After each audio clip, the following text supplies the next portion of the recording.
Good morning, everyone. On behalf of Beroe, I would like to welcome you all to Beroe's insightful webinars, our second one scheduled for the fall-winter session of this year, and we have 3 more coming up by December. My name is Shri, and I will be your moderator this evening. Our topic today is, as you can see it on your screen, global or Glocal, and what will be the future of contingent workforce. So before I introduce my analyst here, some basic set of instructions before we get started. So you can post a question as and when the presentation progresses. So what I will do as a moderator is prioritize the high frequency questions so that I can ask the analyst towards the end of his presentation. So you should be able to see a window on your screen with the text questions on it. It's highlighted here in the red box. You can enter your question on the bottom table and click send. For any reason you are not able to view this window, we suggest that you go back to your email that you got from gotowebinar@citrixonline.com and click on the link that we had sent you so that you can re-log in back again. In a worse situation, in case that is not able to function, please note down our marketing team's email ID, Puneet Ramal. This is also disclosed in the email invitation that was sent to you. So, without further ado, let me go ahead and introduce our analyst. His name is Kaushik Yatindra. Kaushik, he is a senior research analyst with the contingent staffing category at Beroe, and he specializes in recruitment strategies specifically for contingent labor. And he has delivered over 30 contingent labor, intelligence reports specifically to Fortune 500 organizations, more specifically to FMCG, food and beverage, and pharmaceutical industries. So Kaushik, good to have you here. Thanks, So let me just pass it on to you and take it away. Thank you, Shri. I'm really excited on this topic for 3 reasons. Firstly, nearly 60% of companies feel that temp workers have not just changed but revolutionized the way Fortune 500 companies manage their total workforce. Secondly, I have seen a 70% increase from last year in the number of clients approaching me in Beroe for the CWF business needs. But most importantly, 80% of CWF buyers feel that global expansion has never been of more importance in this era. But I believe that it's not going to be global. It's going to be Glocal, and I'll show you why. So we have really got something very important for all our attendees today. Now the question of global and Glocal has been a talking point with many of our buyers. So before going to the agenda, let me take you through a small snippet on how the CWF sourcing has evolved over the last decade and how this revolves on a key topic. Now 20 years back, clients used to source the temporary candidates locally.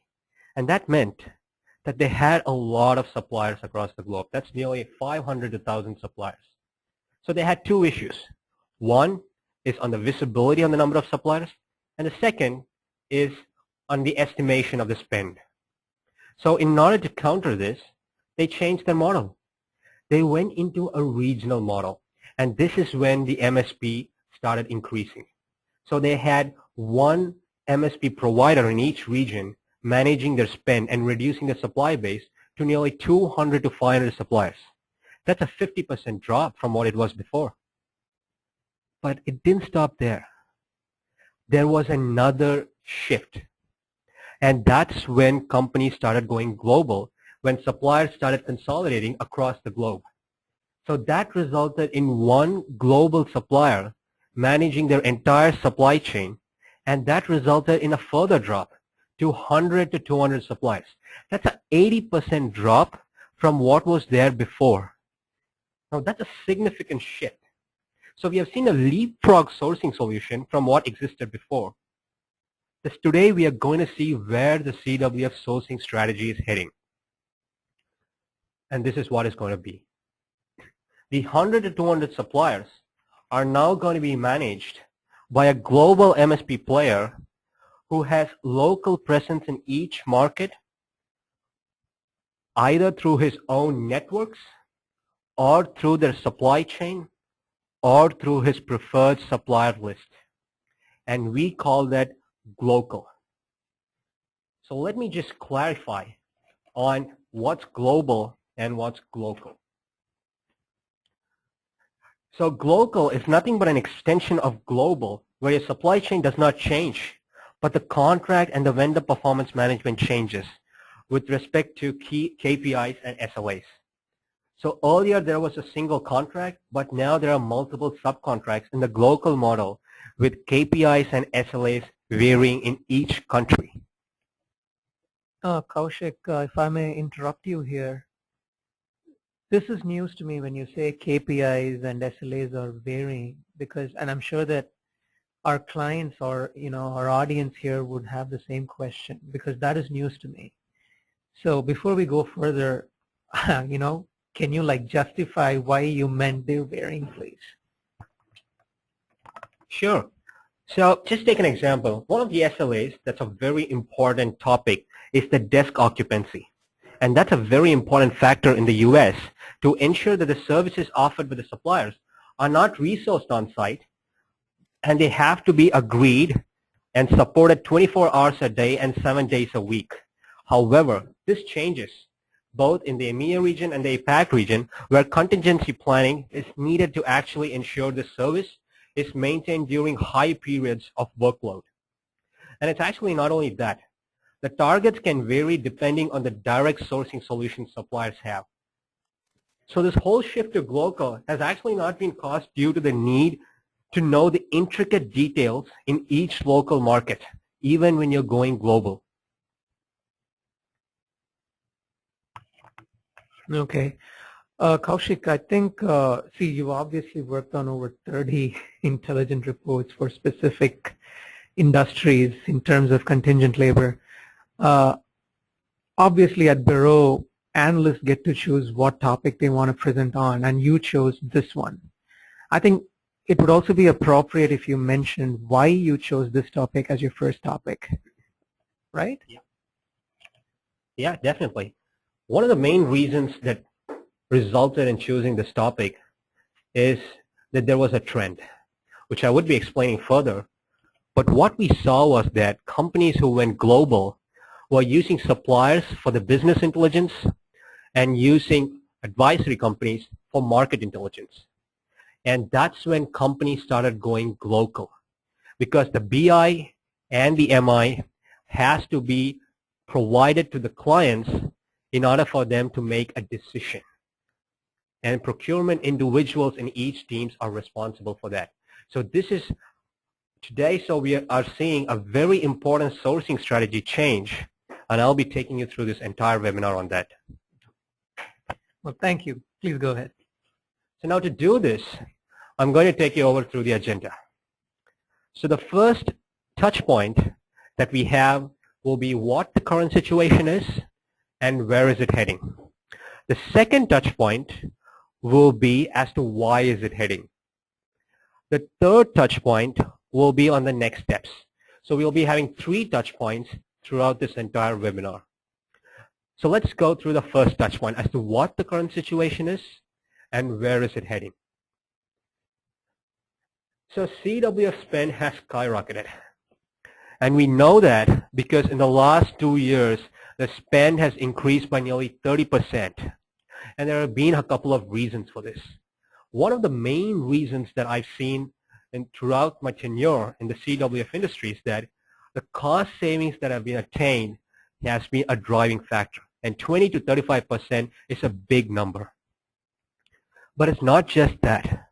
Over the last 6 months or 12 months, I've seen that companies have been faced with another situation, and especially people in the procurement team. And that's a factor called demand management. It's of doing more with less.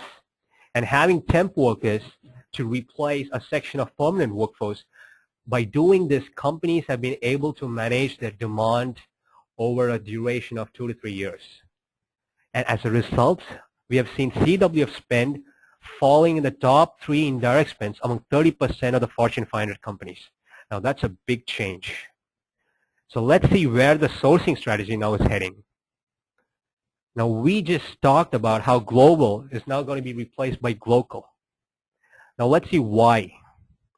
So this is a simple business 101 graph with time on the x-axis and client maturity on the y-axis. So let's see what happened in 2011. We saw that the global adoption was only 20%. But moving on to 2012, we saw that there was an increase in the global adoption to 35%. But hold on, we did see something else. We saw that there was a 5% increase in Glocal, something new. And this 5% is going to dominate and change the entire sourcing strategy of a lot of companies. And we feel it'll go to nearly 10 to 15% in the next 2 to 3 years. So what we see here is that it's going to be global but local, and hence Glocal. Now this is the first section as to what is the change and where is it heading. But let's see now if this shift is real or not. Let's see the drivers and the why. So now let's see the drivers and recent trends that are causing this whole shift. So we have seen from two sides of a coin. I was able to analyze the market from both the buyer side as well as the supplier side. Now let's see the first side of the coin from the buyer side. Now let's break it down into each of these factors. Now let's take market dynamics as an example. Now let's split across 3 regions, starting with the Americas. So in the Americas region, one of the most important things here is that it can be subdivided into North America, South, and Central America. So in the North America region, we see a significant supply of temp labor highlighted by the green color shaded regions, and that has resulted in a few opportunities. So we saw that one of the main opportunities is the enablement of shared services. Now what does this mean?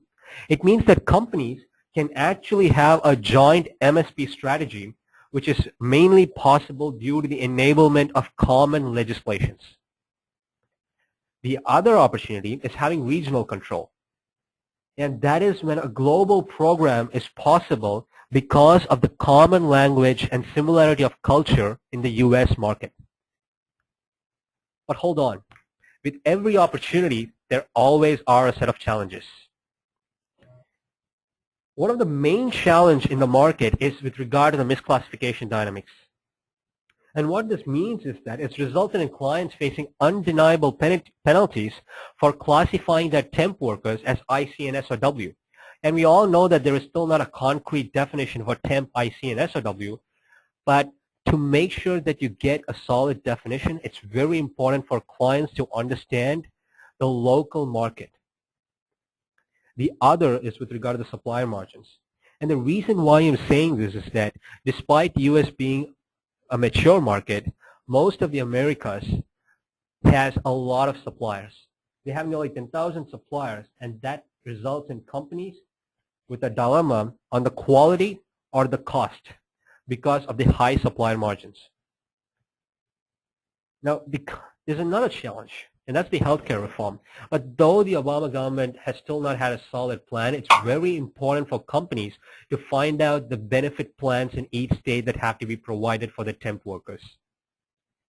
So as a result, what we see here is that in North America, it's still possible to have a global MSP.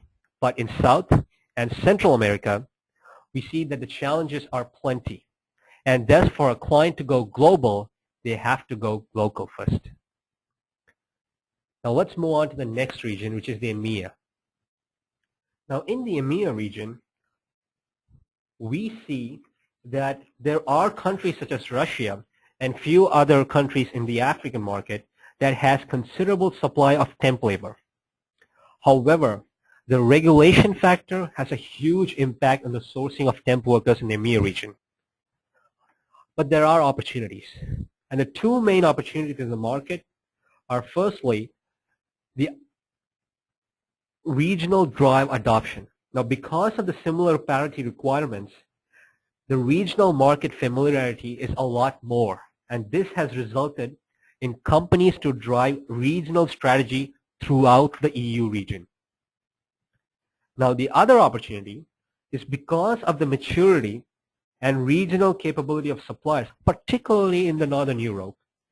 It provides opportunity for cost efficiency as well as control at a multinational level possible. But again, there are a lot of challenges here. And what we see, one of the main challenges with regard to the regulations.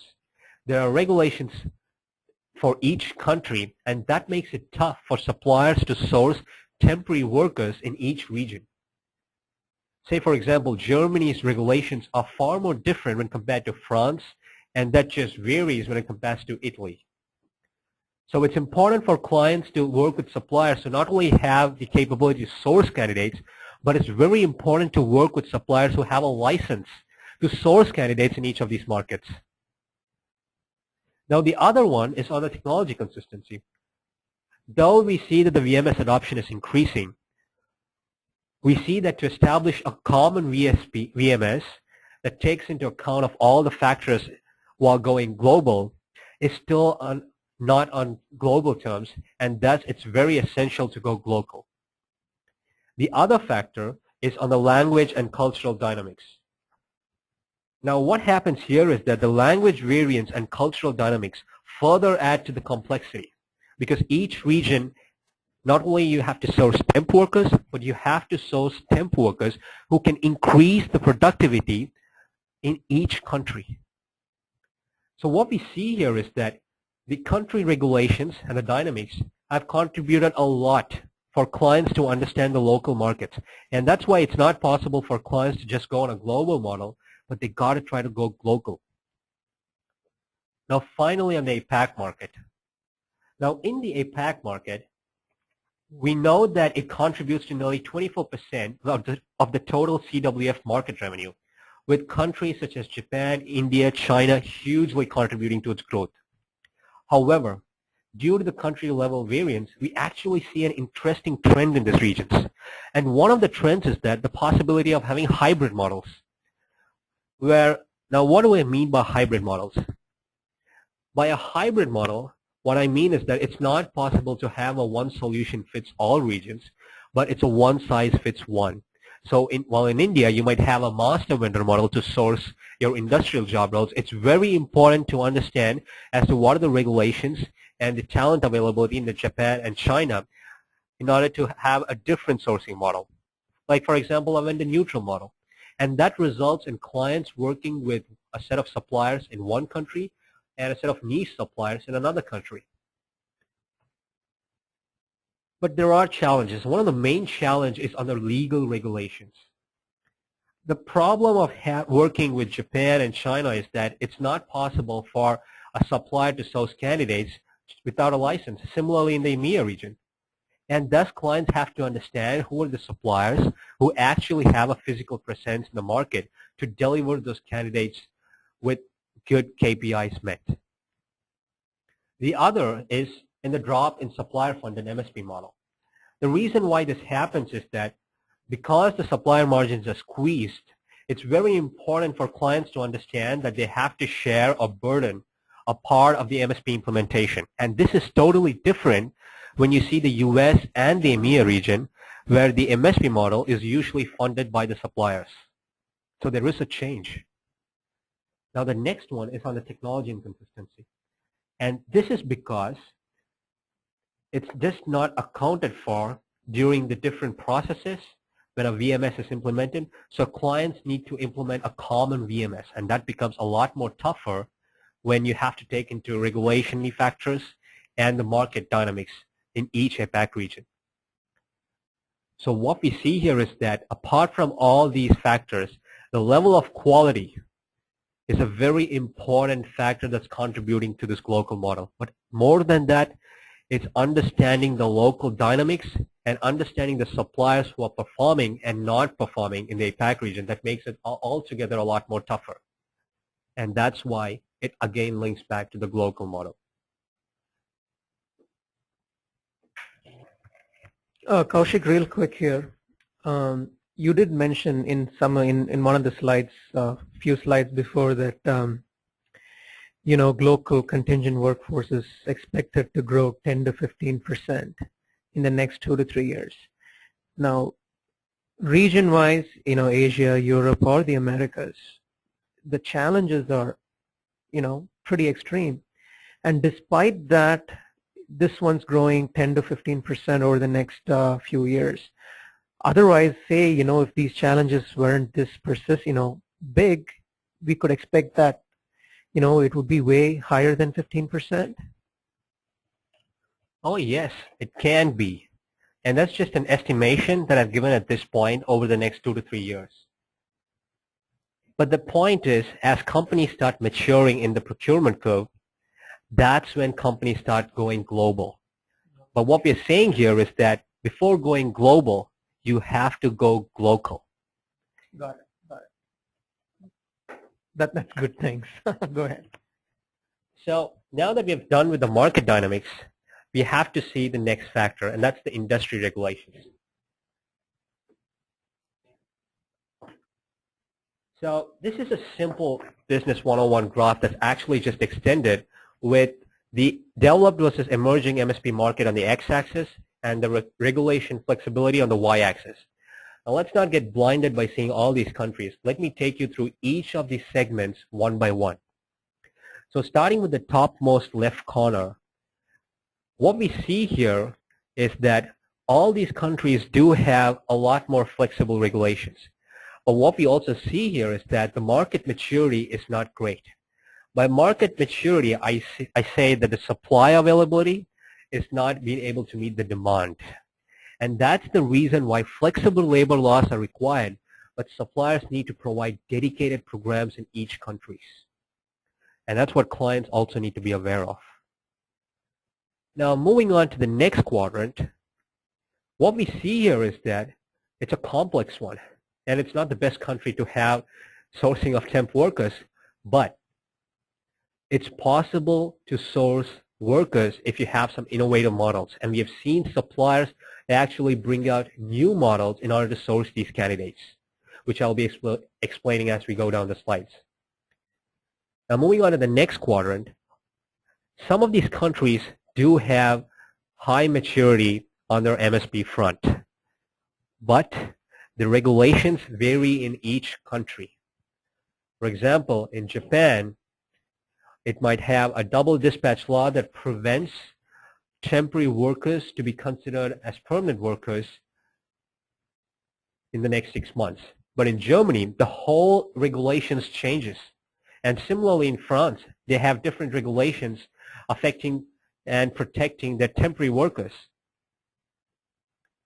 So it's very important for clients to work with established suppliers who are required to manage the labor laws. Now, it's more of a no-brainer that U.S. is on the topmost quadrant because that's where the whole temp market started. But we've seen a few countries, such as Australia, Mexico, and Singapore, who had a good supply of temp workers. And more clients are using temp workers in order to manage their demand.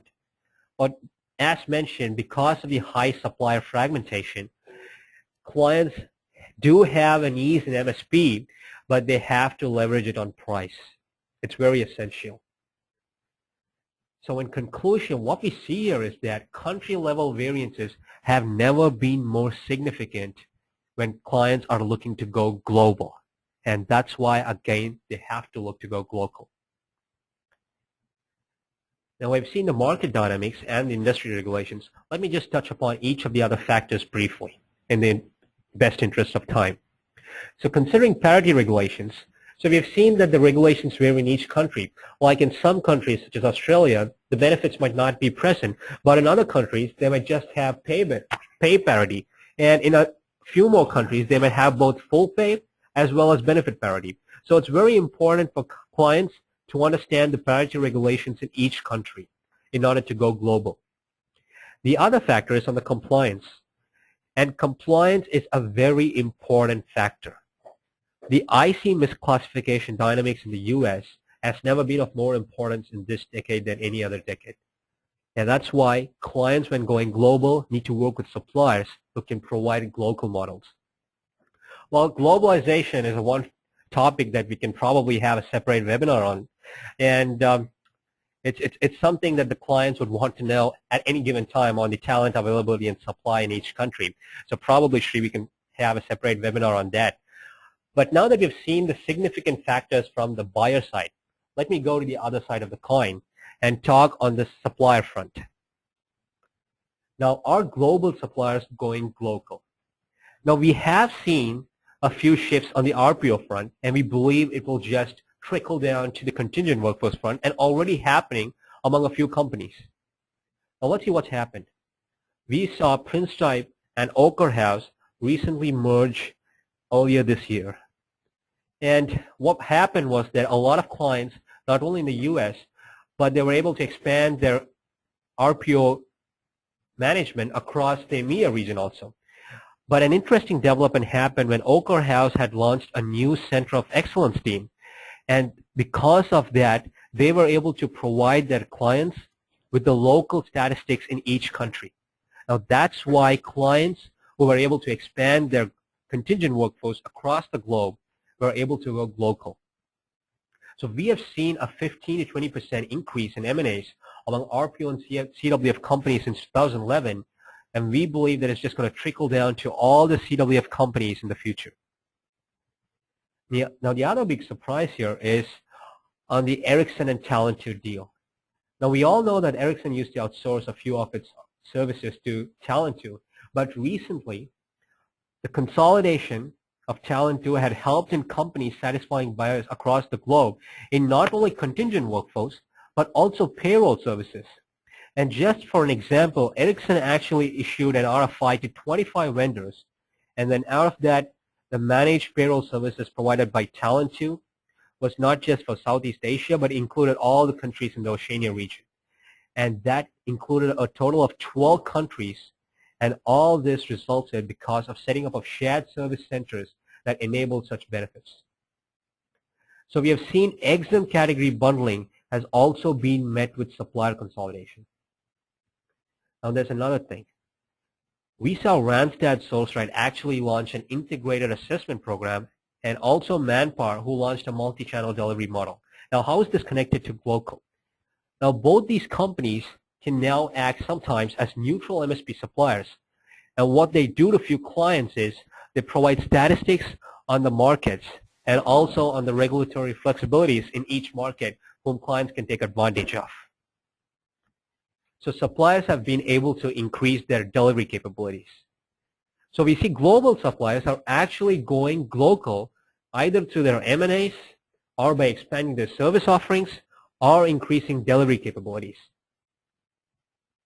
So suppliers are moving in the direction of buyers changing business needs.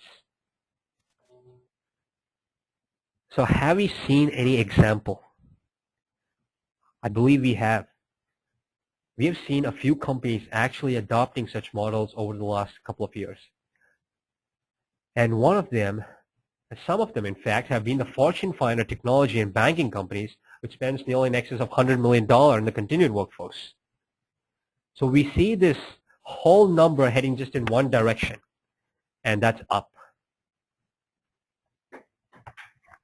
You did say a lot of early adopters. I think your analysis or the conviction in which you say it is better explained with at least one example. I mean, I hope we can mention that. Please keep that in mind, or you can say if it's like a Fortune, if it's like a pharma top 5. I'll leave that up to you. Oh, sure. In fact, I had a chance to meet with a lot of clients. I'll just say it on a couple of clients. One of them whom I had an interesting discussion was the sourcing manager of a top Fortune 500 technology company. And they had actually outsourced their entire contingent workforce, and that included nearly 8,000 plus CWF workers, through a common VMS technology. And the interesting part was that when the sourcing manager was telling me that it was just not managed on the top level, what we saw was that the supplier was providing neutral statistics on the bottom level. And that resulted in the HR managers actually having visibility on the talent supply in each local market, as well as the regulatory flexibilities in each market, as well as the compliance issues. And that resulted in companies solving a lot of their challenges. Now, another interesting thing, just to mention, was a banking company, since I have mentioned both banking and technology. And that banking company, it's another Fortune 500 banking company who had a spend in excess of $300 million. And they had just not gone global, but they had a common MSP supplier who had physical presence in each local market. One is by his networks, and second is through his supply chains. And he actually was able to reduce the client supply base from 500 to 600 to 160 suppliers. Now that's huge, isn't it? So these are a few examples that I've seen in the CWF industry, and we see the shift is just going to increase further as we go down the road. All right, please go ahead. So we come down to the next section, and those are the next steps, the final section. What do CWF buyers have to do now? The first step for CWF buyers is actually setting appropriate cost-saving expectations in each region. Now, the reason why I'm saying that is that while the average savings from a new CWF program in the U.S. can vary from 7 to 35%, it's not possible to have similar cost-saving expectations in the EMEA or the APAC region. The reason being which the wage parities and the statutory expense structures and the margins are usually historically low and often make the wage and margin-based savings nearly impossible to predict at the outset. So it's very important for clients to know how exactly the cost-saving expectation should vary across the globe. And that varies from the U.S. market with the EMEA market and the APAC market.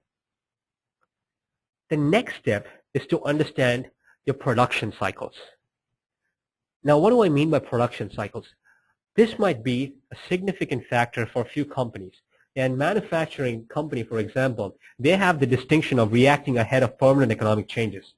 So what happens is that because they are more affected to the cyclical nature of their business, one of the things that happens is that the fixed cost becomes a variable cost when there is a spike in the increase of temp labor. So companies such as these need to understand as to when there is a spike in your increase of temp labor and when there is a drop in your temp labor in order to manage the demand. And that's why understanding the production cycles is so very important. Kaushik, why don't you, I know you explained, using a manufacturing company, but, a pharmacy company manufactures, FMCG manufacturers. Can you give an example which is industry specific? So that is my first point. My second point is certain companies have production cycles that are seasonal. So how would CWF affect them? So if you can take one by one, please. So answering your first question on considering an example of pharma or other companies who might be affected, I believe that, well, a pharma company might not be that affected because usually they have temp workers going down the line throughout their year in their whole operational system. But we see that FBT or FMCG companies might be the most affected for the very reason that the products that they purchase depends on a lot of manpower. And in order to have manpower, most of these companies use temp workers during that time. So depending on when the spike is as to when you're ordering all the raw materials and when the raw materials are getting delivered, companies need to understand as to when exactly are those temp workers needed. And that will result in your contract duration with your suppliers. And answering your second question as to how exactly would it affect the seasonal supplier or the seasonal clients, I don't really believe that it will have that much of an impact on the seasonal clients for the very reason that, like I mentioned, temp workforce goes throughout their workforce management. So they usually decide at the beginning of a contract duration, probably at 2012, and that will go ahead till 2015. So procurement organizations in those kind of companies have the advantage of fixing a budget at the beginning of the tenure itself.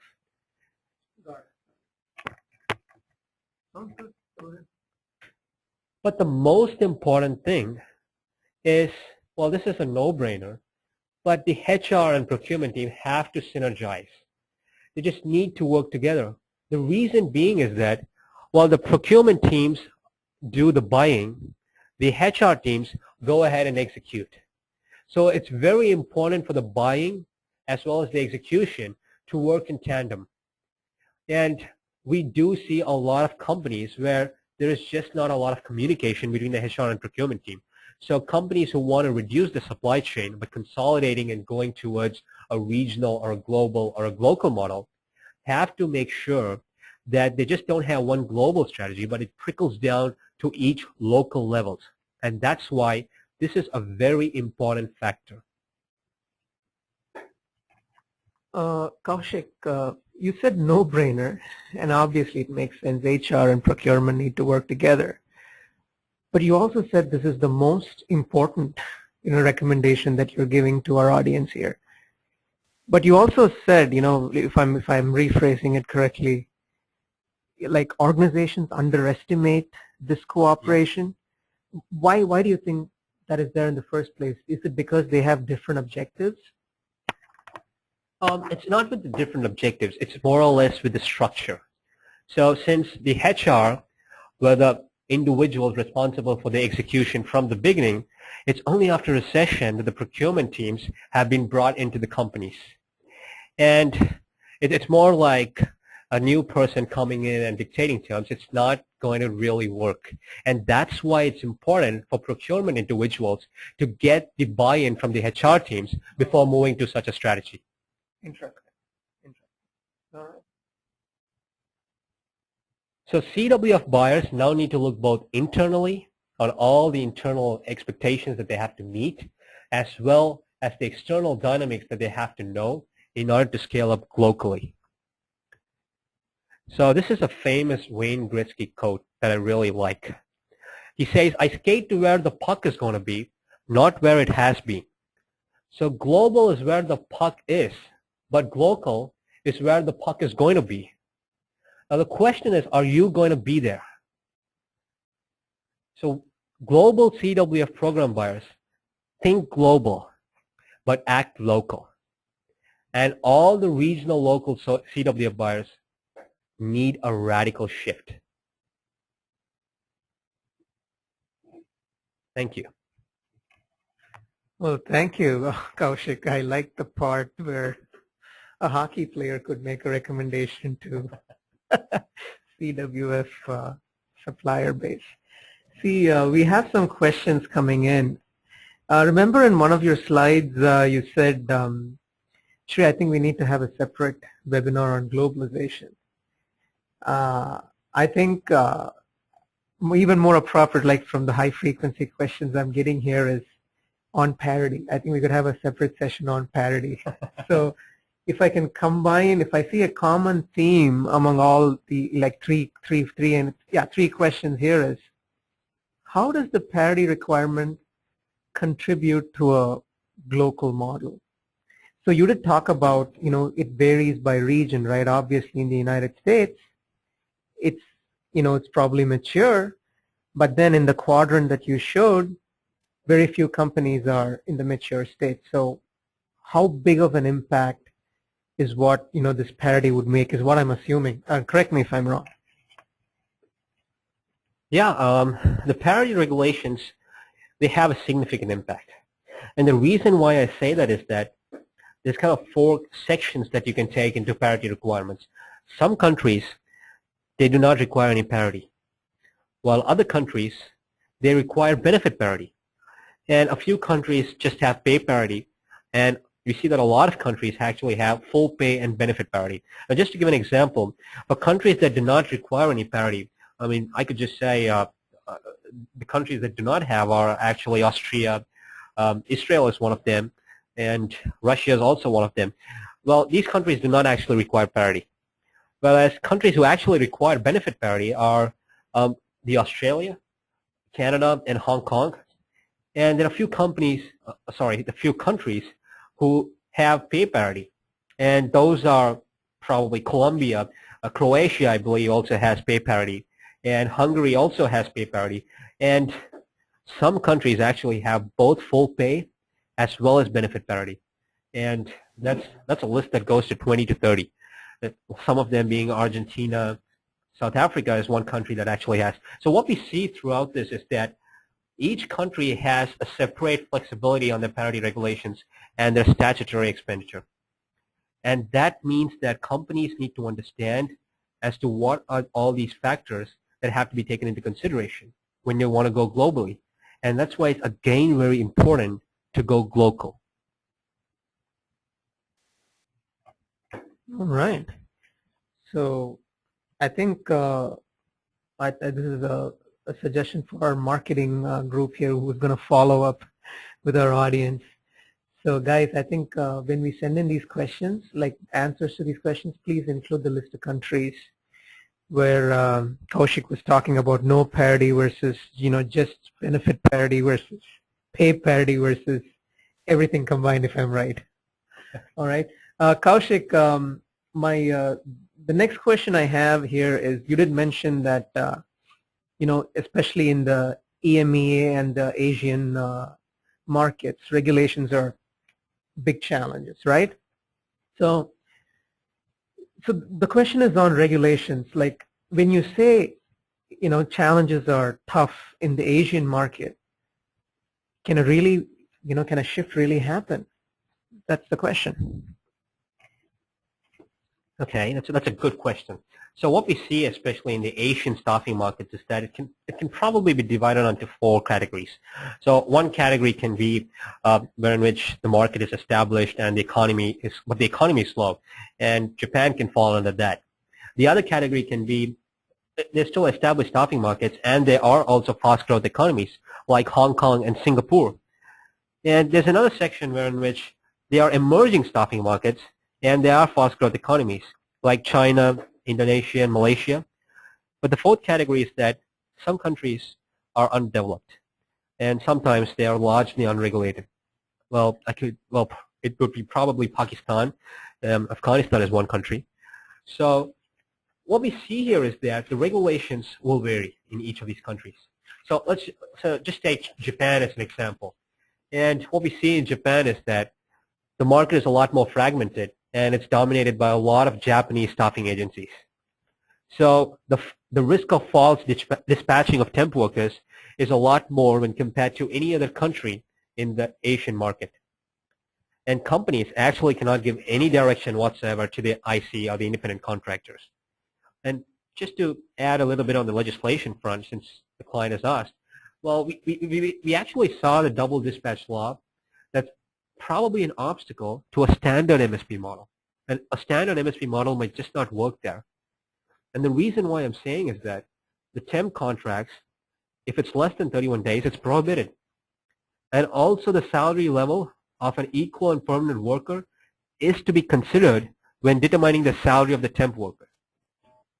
And apart from that, the staffing company has to provide training opportunities for the temp workers, which is not in any other country that you can see in the Asian market. But most importantly, this law also states that the margins has to be disclosed to the temporary workers.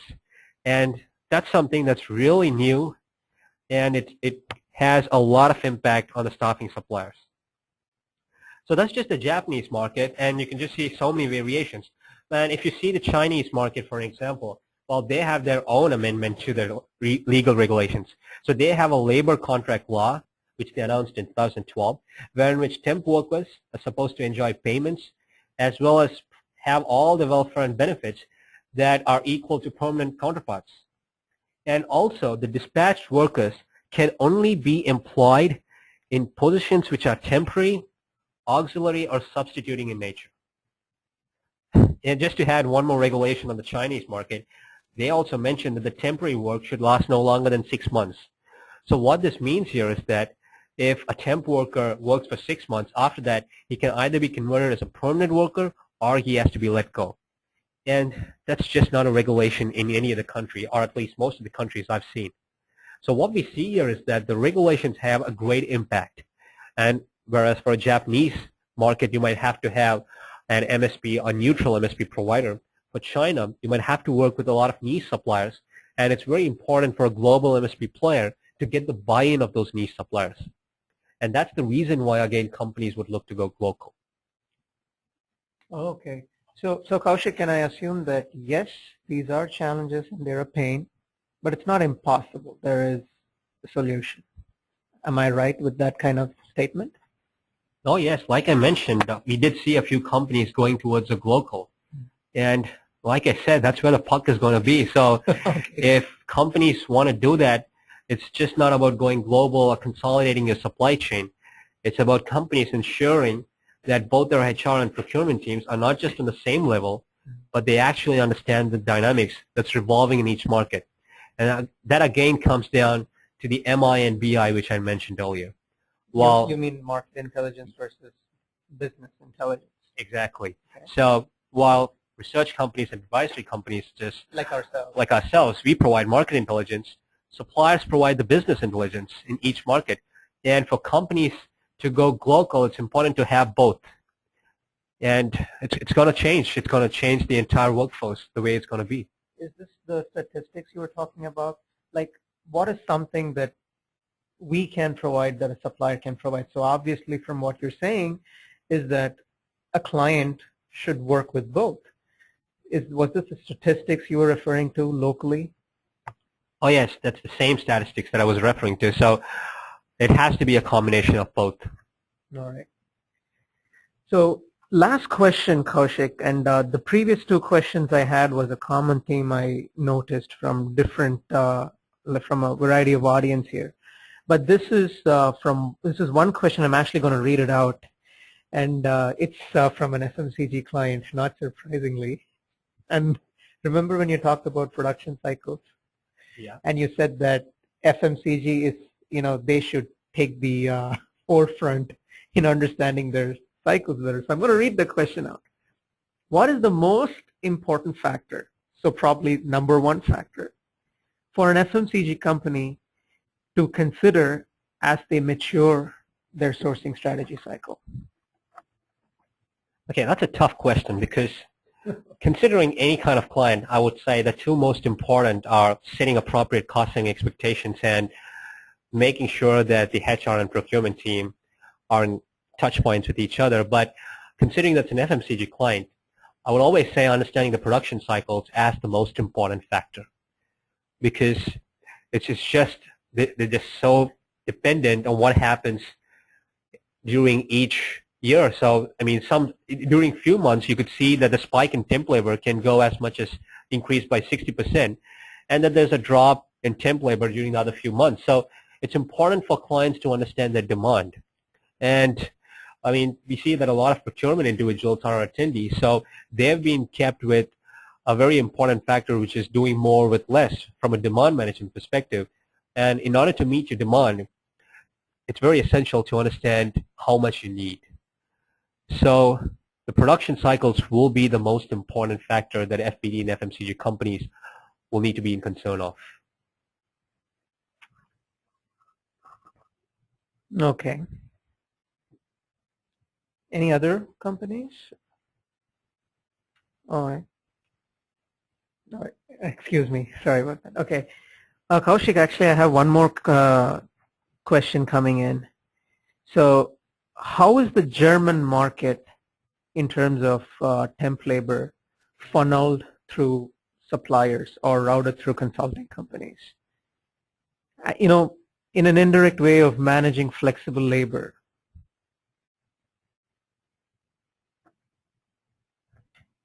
Well, the German market is a lot more flexible when you say temp workers because they are one of the main contributors to increasing the temporary revenue in the EU region. Kaushik, sorry to interrupt. Can we quickly go back to your 4-quadrant and just see where Germany was? Sure. I think you even highlighted Germany, right? I think that's one of the reasons why this question is raised.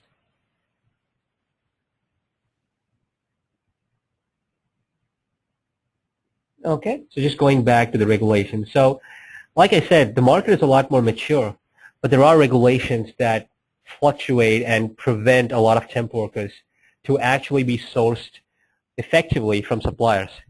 And what I see in Germany is that the regulatory flexibility is more in support of temp workers. So companies or suppliers, I have to say, will need a license to actually source the temp workers. And for a global player to set up his own office, it's very important to have either his network or at least work through his supply chain. And that will enable him to source these candidates a lot more effectively for his client. But considering that you're moving on an MSP provider base, it's still possible to work with a local German supplier. And we do see that though the market is a little bit fragmented, there are established suppliers, and they contribute to nearly 30 to 40% of the revenue that's coming out of the German market. And these suppliers can still provide a lot of regulatory flexibility for clients when they want to go global. All right. I'm just going through my questions panel here, and that was the last question, Kaushik. So I guess this wraps up our presentation for today. So again, on behalf of Beroe, I want to thank all the attendees who participated in our presentation, and we have another one scheduled on the 21st of November, right? Thanks, Puneet. So we look forward to having you back, and if you got questions, you can email us, and in a week's time, we will send you all these questions with the respective answers together with the link which has the recorded version of this presentation. Well, thank you folks for joining. You guys have a nice day. Bye-bye.